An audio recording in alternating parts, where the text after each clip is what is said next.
Assalomu alaykum birodarlar, sog' salomatsizlar do'stlar.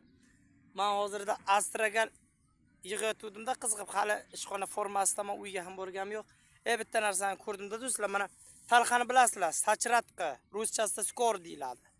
Sahrni uyni kuydiradi, xullas sahr zo'r tushiradi. Mana talxa hali pishgan yo'q bu. Do'stlar, shuni eng zo'r o'darib beradigan joyi bor-ku, aslida mana buni ildizi bo'ladi. Ko'ryapsizlarmi?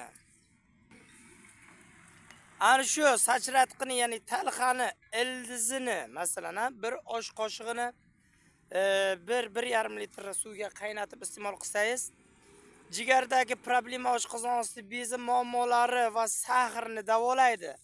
Va mana bu tanasi esa do'stlar, bu isitmani tushirish va jigar sirrozini davolash xususiyati bor.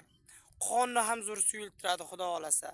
Toni oling, talxa hali gullamagan. Ruschasida skor deb aytiladi do'stlar. Buni bilasizlar endi nimaligini. Bu haqida video qilganman. Shamollash, asab muammolari bo'lsa, jinskiy muzika shamollashlar bo'lsa, Astragal bu. Sog' salomat bo'ling, Allohga omonatsiz xayr, asossiz o'zingizni asrang.